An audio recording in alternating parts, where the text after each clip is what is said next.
ڕێکخراوی سروشتی کوردستان لە ڕێگەی چەند فۆتۆیەکی هونەریەوە لە بەردەمباخی گشتی سلێمانی پێشانگایەکان بۆ چەند فۆتۆگرافەرێک کردەوە و فۆتۆکان بە شێوەیەکی گشتی باز لە سروشتی کوردستان بوو.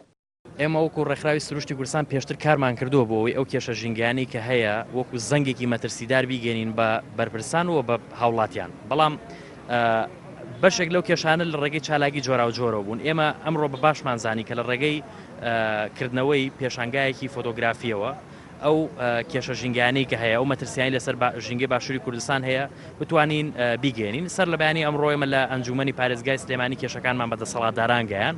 دوانی وەڕۆی ئەمڕۆژ لە سلێمانی ئەو کێشە ژینگیانی کە هەیە بە هاوڵاتیانمان گەیان، چونکە پێمان وایە لە ڕێگەی دەسەڵاتداران و هاوڵاتیانەوە کە دەتوانین ئەو بەکاتێکی کەم ئەو پەیامانەی کە هەمانە و بە خێراترین شێوە بیگەێنین پێیان.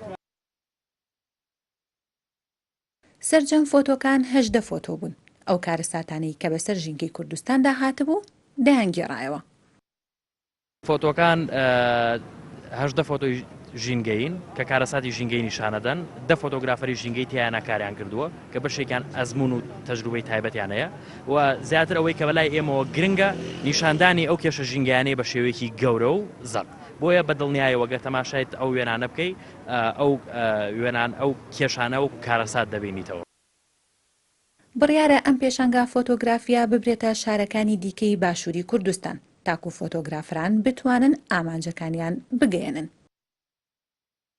لەبەرەی ڕێکخراوێکی ژینگەین هێندەی ئامانجمانەکە کێشەکە وەکو کێشەیەکی ژینگەی نیشان بدەین، هێندەی ئامانجمان لەسەر کارمان لەسەر لایەنە هونەرەکەی نەکردەوە، بەڵام بە دڵنیاییشەوە لەو ڕۆژەوە ئێمە یەکێک لەو ئەندامانەی کە لە ناو لیژنەکەمان کاری کردووە لە ڕووی هونەریەوە ڕەچاوی ئەو خاڵشمان کردووە، بەڵام زیاتر نیشاندانی کێشەکە و کێشەیەکی گەورەی ژینگەی بۆشمان بیر نەچێ. ئەم پێشانگایە تەنها ئەمڕۆ لێرە نابێت، دەبرێتە ناوچەکانی تری باشووری کوردستانیش. هیوادارم کە زۆرترین شار و شارۆچکەی باشووری کوردستان بگرێتەوە و تەنانەت بە گوندەکانیشەوە.